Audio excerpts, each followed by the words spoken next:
Assalamualaikum warahmatullahi wabarakatuh. Obsesi, obrolan sehat sahur dini hari menyapa Anda kembali pagi ini untuk menemani suasana pagi hari Ponorogo dan di mana-mana berada ya. Karena teman-teman bisa menyimak kita juga di www.gemasurayafm.com dimanapun Anda berada ya pagi hari ini untuk menambah atau untuk menambah wawasan kita terkait dengan masalah-masalah kesehatan, dan kita didukung sepenuhnya oleh RSU Muhammadiyah Ponorogo. Dan pagi hari ini saya masih mengajak Mbak Nadia, betul? Iya benar, Nadia. Alhamdulillah, saya takut terpeleset ya. Jadi dengan Mbak Nadia, beliau adalah ahli gizi dari RSU Muhammadiyah Ponorogo. Dan seperti biasa, saya juga tetap bersama dengan Kevin yang siap menemani pagi hari kita di program Obsesi ini. Sehat, Mbak Nadia? Alhamdulillah sehat. Oke, lancar perjalanan pagi ini? Alhamdulillah lancar. Oke, baik. Nanti kita sama-sama menikmati sahur pagi ini di program Obsesi ini. Ayo Vin, apa Vin ini Vin yang jadi awalan kita di pagi hari ini? Ya, jadi tentunya kita masih membahas tema yang sama dengan kemarin tentang jaga asupan gizi seimbang saat berpuasa. Mungkin Mbak Nadia kemarin ada yang belum mendengarkan ya. Jadi kita mereview sedikit nih, gizi seimbang itu sebenarnya apa?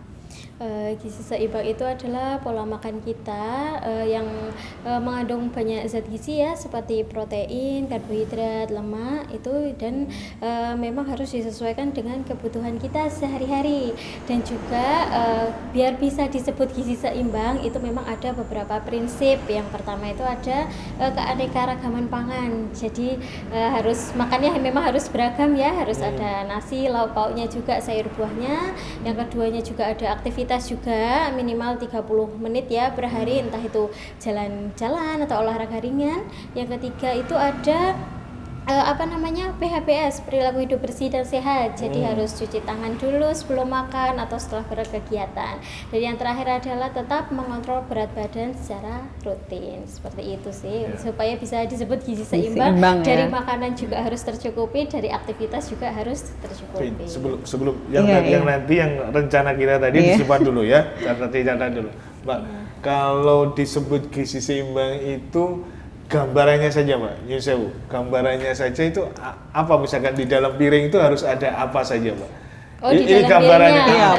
Porsi makan. Betul. Jadi nasi seberapa? Oh gitu. Ya ini kita general saja, tidak secara spesifik, secara umum lah kira-kira seperti apa. Kalau secara umum sekarang udah ada ya Bapak, namanya isi piringku, itu seberapa porsinya. Jadi untuk isi piringku sendiri, untuk jumlah total nasi itu 2/3 dari piringnya itu sendiri. Jadi gambar dulu piring bulat, nah dibagi 3 dulu. Piringnya gede, nanti nasi juga gede dong. Oh iya, tetap pakai apa namanya? Tetap pakai ukuran Bapak. Piring umum ya, perumpamaan aja 2/3-nya. Oke. Karbo 2/3. Karbo 2/3. Terus untuk sayur itu sayurnya juga 2/3. Sayur itu yang apa saja apa saja ya. Okay. Apa saja. Terus untuk yang sayur buah dan lauk hewani itu 1/6-nya. Apa Mbak? Sayur buah dan hewani itu maksudnya apa? Contohnya? Sayur buah ya ini kayak bayam, sayur bening, sayur sop itu. Beda sama yang nomor 2 tadi. Sayur yang 2/3 tadi apa? Sayur apa tadi? Oh salah, buah maksudnya, ya Allah, ya buah Bapak. Buah, berarti sayur 2/3 buah. Jadi nasi. Buahnya nantilah buah biasanya kan di luar piring nih biasanya. Enggak? Dijadikan satu. Jadi satu ya.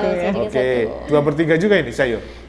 Sayurnya ya 2/3 untuk lauknya sama sayur buah ya. Buah itu 1/6-nya gitu. Misalkan ini nasi 2/3, sayur 2/3, tempe, tahu, pakai sambal gitu aja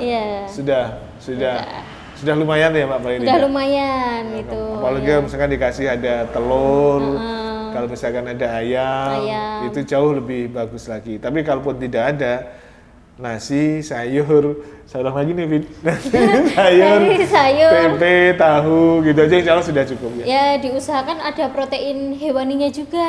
Kan Apa itu itu? tadi tahu tempe kan protein nabati. Oh, gitu. Protein nabati. Protein nabati itu yang dari tumbuh-tumbuhan. Kalau protein hewani ya jenis ikan, ayam, telur itu protein hewani. Jadi protein itu sendiri kan dibagi menjadi 2, Bapak. Oh gitu ya, tetap diusahakan harus ada. Ya diusahakan harus ada. 1 kilo berapa sekarang? Yang hewani itu. 1 kilo telur atau 1 kilo ayam? 1 Ya, kilo. telur sama ayam nih mahal nih Telur lagi ya. 27, Mau puasa nih. ayam Sudah 35, puasa. ayam 35. Ayam ya 3. Kurang lebih lah ya. Jadi ya seperti itulah gitu ya, maksud saya seperti itu. Oke, lanjut Win. Iya lagi gitu nih. Jadi dipakai telur, tahu, kirain udah cukup nih. Ternyata masih Berarti kurang, kira-kira kalau misalnya kita makan nasi nih sama sayur, misalnya sayur bening gitu, lauknya itu cukup 1 ya? Cukup 1, misalnya 1 potong ayam gitu? Atau boleh misalnya 2 potong ayam atau ayam dan telur gitu? Oh gitu. Ya. Itu tergantung porsinya. Itu tadi kita balik ke jumlah kalorinya kita seberapa itu, jadi bisa diplot-plotkan. Kalau secara standarnya ya itu hewaninya 1 potong, nabatinya 1 potong. Seperti itu standarnya. Enggak, standarnya aja. Iya, Ya, standarnya. Standar Secara minimal umum lah ya. paling Minimal. tidak. Oke, jadi seperti itu ya Mbak ya. Iya. Ayo Win, lanjut lagi Win. Jadi kan ada protein hewani, ada protein nabati. Mbak Nadia itu kira-kira perbedaannya apa? Dan yang lebih dibutuhkan oleh tubuh itu sebenarnya yang mana gitu? Iya, kalau untuk protein ini sendiri kan ya dibagi 2 itu tadi ya, hewani sama nabati. Sebenarnya kalau protein hewani itu lebih ke banyak mengandung banyak mengandung asam amino ya. Asam amino itu untuk kekebalan tubuh juga, sedangkan yang untuk protein nabati itu tuh kan memang kalau nabati kan tidak ada yang berlemak guys, jadi aman untuk jantung dan penyakit-penyakit yang lain seperti itu. Kalau hewani kan takutnya misal dimakan kan masih ada lemaknya, boleh, tapi memang lemaknya harus ada pembatasan seperti itu. Untuk apa tadi Mbak? Yang lebih baik yang Oh iya, untuk yang lebih baiknya itu sebenarnya nggak ada yang lebih baik atau yang lebih buruk gitu ya. mungkin sesuaikan sama kondisi tubuh aja ya. Disesuaikan sama kondisi tubuh. Soalnya antara protein hewani dan nabati itu memiliki perannya masing-masing seperti itu. Jadi tidak bisa kalau aku harus makan protein hewani aja, nabatinya enggak. Jadi nanti kekurangan juga sama aja gitu. mungkin kalau anak-anak lebih baik protein Protein hewani hewani, ya. ya. Mungkin kalau mungkin udah sepuh karena kolesterolnya tinggi atau karena penyakit-penyakit penyerta yang lain, mungkin lebih baik protein nabati, protein hewaninya yang berlemak dibatasi gitu ya. Mungkin.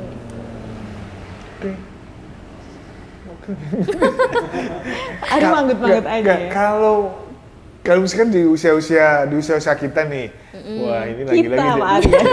jadi contoh lagi nih kayaknya nih, jadi contoh lagi nih. Kalau tadi kan Kevin menyarankan kita ini kita loh, Vin, bukan kamu loh ya. Ini kan Kita ya. lebih banyak ke nabati. Nah, itu iya bagus maksud saya gitu ya. Sebenarnya Gimana, Pak? nggak cenderung condong ke nabati. Kalau enggak kebanyakan sih. apa sih maksudnya? Kalau kebanyakan, kalau kita terlalu over di protein nabati apa ya dampaknya bagi orang yang seusia-usia saya? Kalau kelebihan protein nabati itu Iya. kan protein nabati kan dari kacang-kacangan ya, itu juga bisa jadi asam urat juga. Oh. Iya. Jadi harus seimbang ke depan ya. Ya, Jadi tetap harus harus seimbang. gizi seimbang. Memang kalau kebutuhan zat gizi itu beda-beda, mulai dari bayi, balita itu kan pasti yang tinggi protein hewaninya. Nanti remaja itu kayak tinggi zat besi, karena kan pasti ada yang perempuan kan menstruasi juga, itu pasti butuh untuk zat besi, protein untuk kegiatan Pertumbuhan aktivitas pertumbuhan sama aktivitas sehari-harinya. Kalau usia dewasa itu pastinya yang paling dibutuhkan memang harus gizi seimbang, karena kan di tengah-tengah antara lansia sama remaja itu tadi.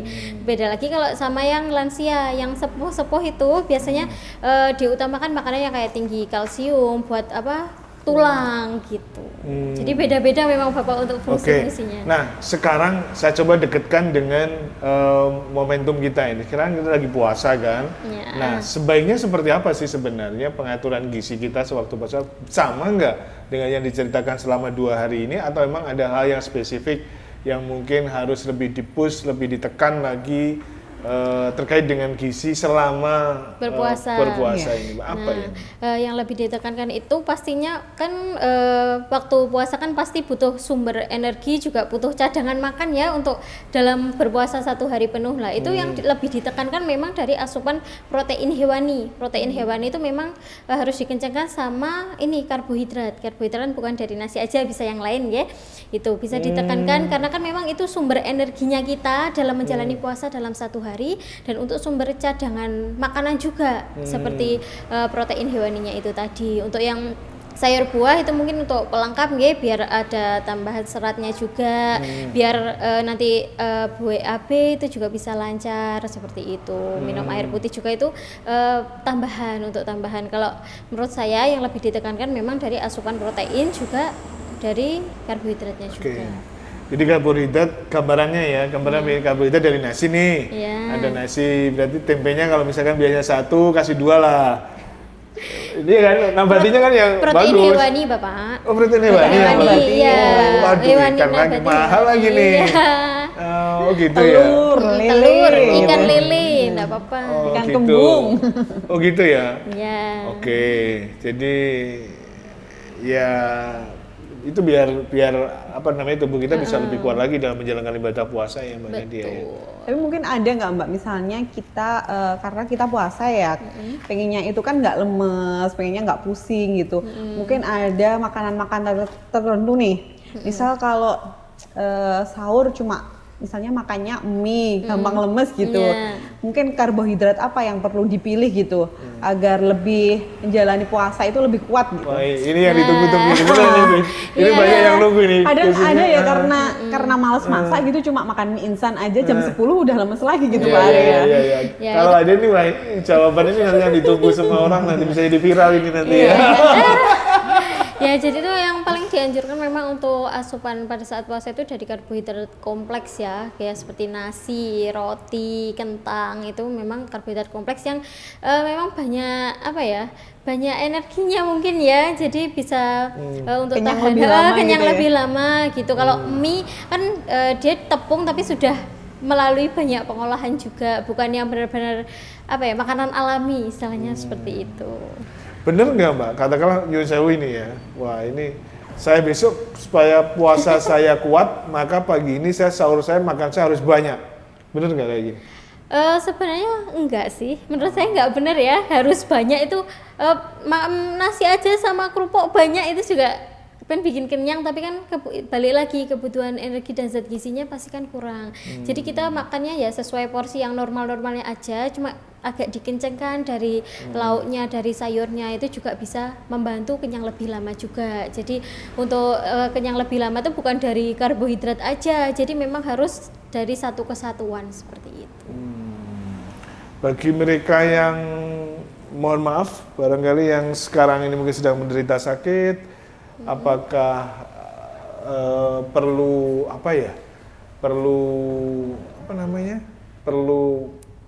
asupan gizi yang berbeda atau tidak selama puasa ini?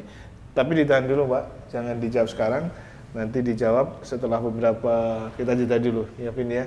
Nanti setelah ini kita balik lagi masih bersama dengan Mbak Nadia, ahli gizi dari RSU Muhammadiyah Ponorogo yang pagi ini menemani obsesi kita. Obrolan Sehat Sahur dini hari masih didukung sepenuhnya oleh RSU Muhammadiyah Ponorogo.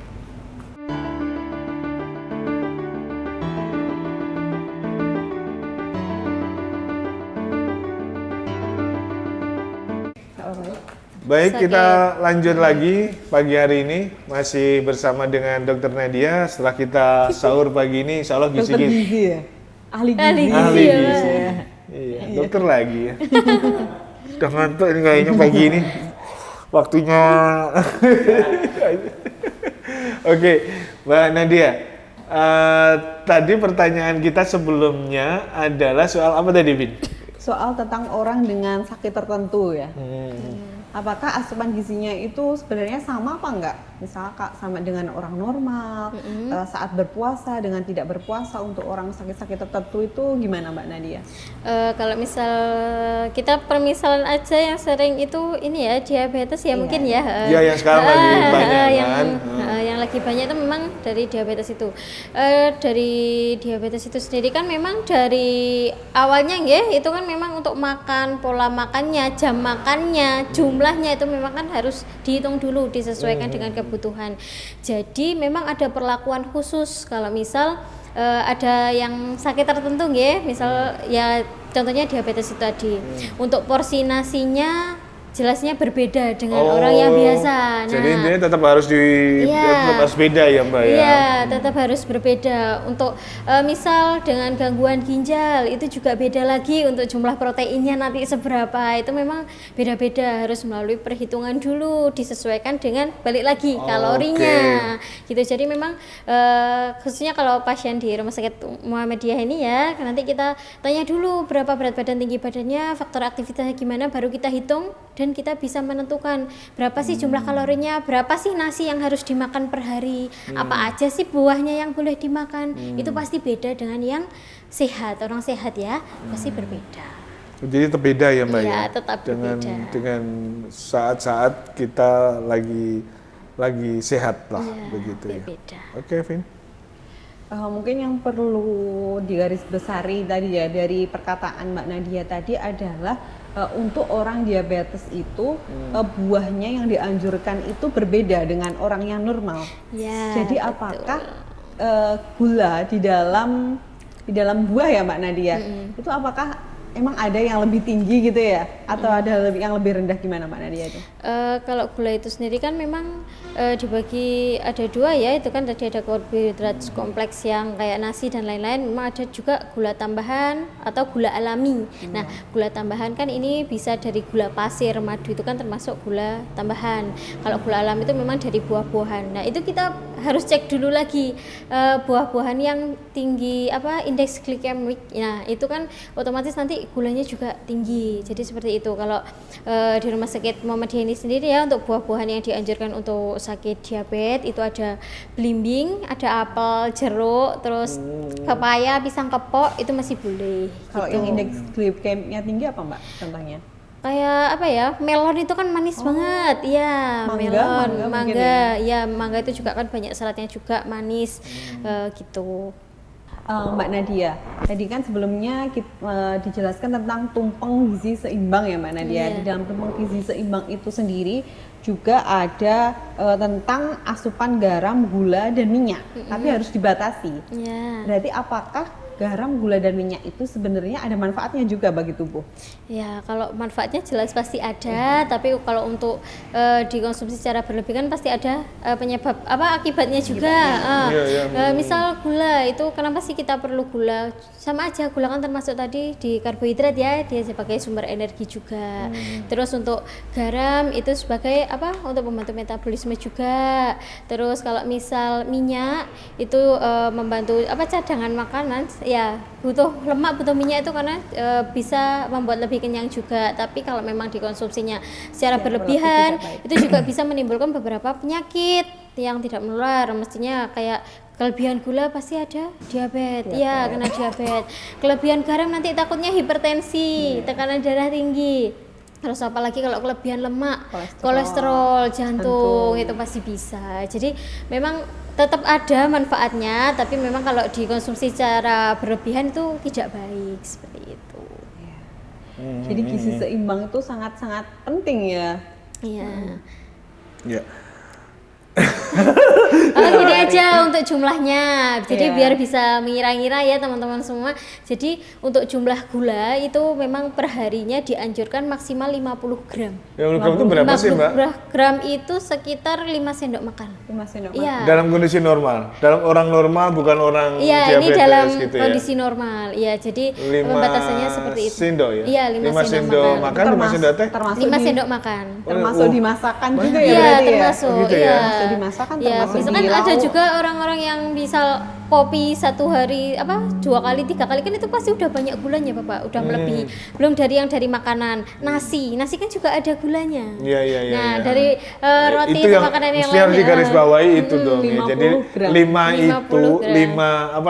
5 sendok itu tercerai berai Iya. dalam banyak hal. Banyak hal, bukan dari Bukan misal cuma gula, kopi. bener-bener gula aja ya. Nanti Iya. kita minum minuman kemasan juga terhitung. Udah berarti ya. terhitung. Betul, Apalagi betul. sekarang minuman kemasan gulanya banyak-banyak ya, ada 20 gram itu udah kepotong berarti 20 gramnya. Dari sisa 30 gram. Nah, kita makan sehari 3 kali. Otomatis kan anggap aja udah tercukupi, udah terpenuhi untuk kecukupan gulanya. Kalau untuk garam sendiri, Mbak, Kalau untuk garam itu 1 sendok teh, berarti sekitar 5 gram. Itu juga dibagi. 1 sendok teh itu sedikit sekali ya, Kak? Ya kalau itu garam per ya? per orang ya, per orang. Kalau misal dikalkulasi buat masakan satu rumah ya itu kan enggak mungkin 1 sendok teh kan kurang asin ya. Kita mengira-ngira untuk kebutuhan diri kita sendiri. Makanya kadang untuk yang pasien tinggi tensinya tinggi, dia hipertensi, itu kadang juga dianjurkan untuk makanannya nggak usah ada garamnya, kita sedia di garamnya itu dipisah, nanti kalau mau makan baru ditabur-taburkan, jadi seperti itu biar tetap terkontrol. Misalkan perharinya setengah sendok teh, ya udah dicukup-cukupkan, itu segitu, nanti untuk makan yang lain-lain ditabur-taburin aja untuk rasa asinnya. Mbak, gitu. secara umum dari kacamata gizi ya Mbak ya, Mbak Nadia ya, puasa itu bikin sehat nggak Mbak? Puasa bikin sehat, jelas. Oh, Puasa gitu itu ya? bikin sehat. Karena kan ada nyun sewu ada diet-diet yang intermittent intermittent fasting. Kayak sebenarnya kan prinsipnya sehat ya. Prinsipnya sehat. Oke. Gitu. Jadi gimana Mbak? Maksudnya gini, saya pengen ini. Kita positive thinking lah. Kita sudah berpuasa. Insya Allah dari puasa itu kita kan sehat. Iya. Nah, yang penting adalah saat kita mengkonsumsi makanan ya sedang-sedang Tetap saja terkontrol, lah. iya. Gitu aja kan intinya Iya. kan di situ kan. Jadi jangan ada kata maaf yang sekarang banyak kan balas dendam. Nah, seperti itu jangan sampai. Insya Allah dengan itu justru akan menjadikan tubuh kita akan jauh lebih sehat. Iya, pasti Oke. itu. Menjadi lebih sehatnya kenapa? Yang pertama kan kita dengan puasa kan pasti kita juga bisa kontrol makanan. Biasanya jam segini jajan cilok, jajan martabak itu kan bisa ke stop karena kan puasa. Mungkin nanti malam udah buka kenyang. Jadi kan untuk makannya bisa lebih terkontrol kalau puasa. Jadi kan badannya lebih sehat. Misal dipakai kerja juga. Pakai kerja kan beraktivitas, jalan kaki, nah itu juga bisa lebih sehat juga. Berbeda sama kalau pas keadaan tidak berpuasa, itu pasti asupan itu tidak terkontrol, pasti itu. Oke. Mbak, yang ingin saya tanyakan ya, kalau kita puasa gitu ya, asupannya normal nih, misalnya sahur sama buka gizi seimbang normal nih, harusnya bisa turun berat badan apa enggak? Dengan puasa 30 hari. Dengan puasa seperti itu, dengan konsisten ya, untuk makannya membatasi gula, membatasi lain, harusnya bisa ya? Harusnya bisa. Harusnya bisa turun. Harusnya bisa turun. Asalkan nanti pas lebaran jangan balas dendam di situ. Nah, biasanya kan salahnya di situ. Udah enak-enak turun berat badan ya udah ideal, misal turun 4 kilo selama puasa kan bagus itu. Terus habis itu lebaran ada kue nastar, ada minuman manis di tetangga-tetangga kan pasti balik lagi sama aja. Jadi harus tetap bisa ngontrol asupannya meskipun udah nggak puasa seperti itu. Mbak Nadia, dari kacamata gizi Mbak, diet itu dikenal nggak dari kacamata gizi? Atau kalau tidak dikenal, boleh nggak? Atau seperti apa kalau kita bicara soal diet? Di kacamata gizi? Diet itu memang agak gimana ya Pak ya? Saya bingung jawabnya. Mungkin lebih ke kayak mengatur pola makan gitu ya. Mengatur pola makan kalau dari gizi. Kalau diet kan banyak ada yang diet ekstrim dan lain-lain. Kalau dari gizi sendiri mungkin ya itu tadi mengatur pola makannya. Jadi bisa untuk diet bonusnya turun berat badan itu tadi. Kalau orang awam mungkin mikirnya diet itu biar jadi kurus, sedangkan kalau dari dalam dunia gizi mungkin itu lebih ke cara mengatur pola makan.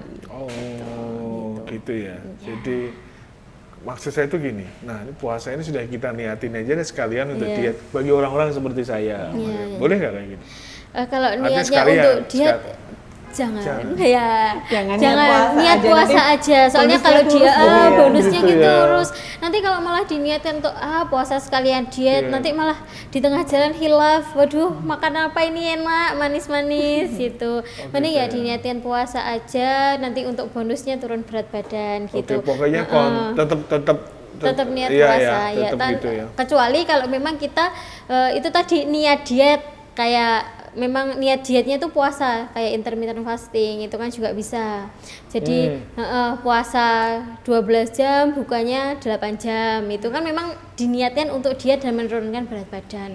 Dari kacamata gizi boleh kayak gitu, Mbak. Intermittent fasting itu Iya. boleh aja, enggak masalah. Yang penting kan tetap harus mengontrol meskipun 8 jam nggih. Kebanyakan ada yang mikir kenapa kok tetap diet intermittent fasting terus nggak turun berat badan, karena waktu 8 jam itu makannya tetap nggak terkontrol, semuanya dimakan, makan manis iya, makan ini kan aku berbuka kan sudah puasa, itu sama aja. Jadi meskipun berbuka 8 jam itu tetap harus memperhatikan pola makan seperti itu. Ini Mbak, mungkin tips-tips untuk para pendengar, bagaimana sih cara menjaga gizi seimbang atau asupan gizi seimbang selama berpuasa? Mungkin tadi sudah di spill dikit, tapi mungkin bisa diulangi lagi tipsnya seperti apa?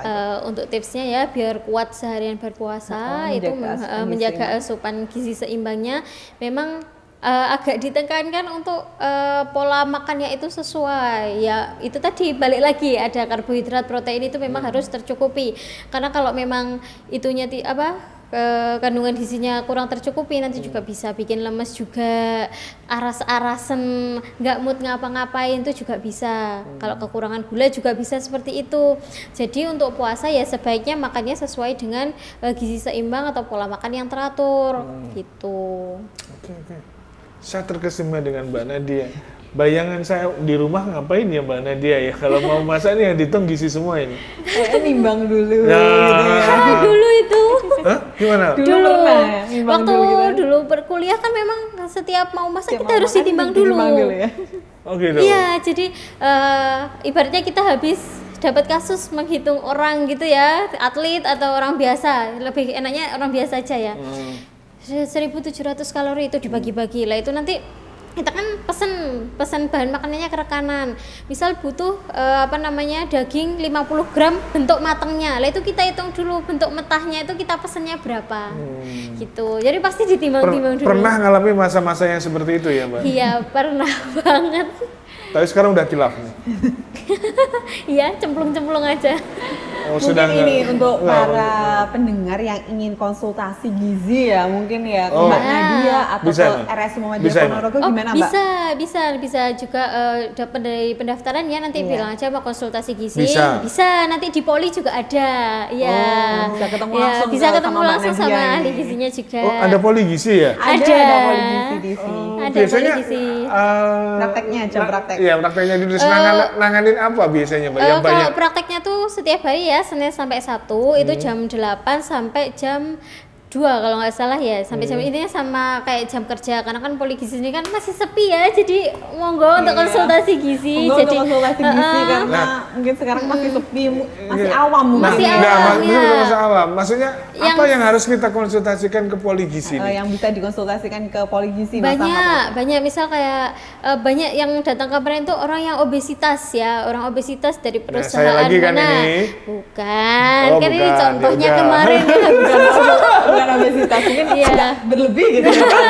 Iya itu konsul gimana sih cara menurunkan berat badannya lah. Nanti kita kasih leaflet, ada panduan makan. Jadi di gizi itu banyak sekali panduan makan. Mau konsul sakit apa aja bisa. Terus mulai dari yang penyakit berat, yang ringan, atau sekedar menurunkan berat badan, menaikkan berat badan itu juga Atau bisa. mungkin buat gizi anak-anak juga Ya, mungkin bisa untuk juga ibu-ibu ibu ya. hamil juga bisa.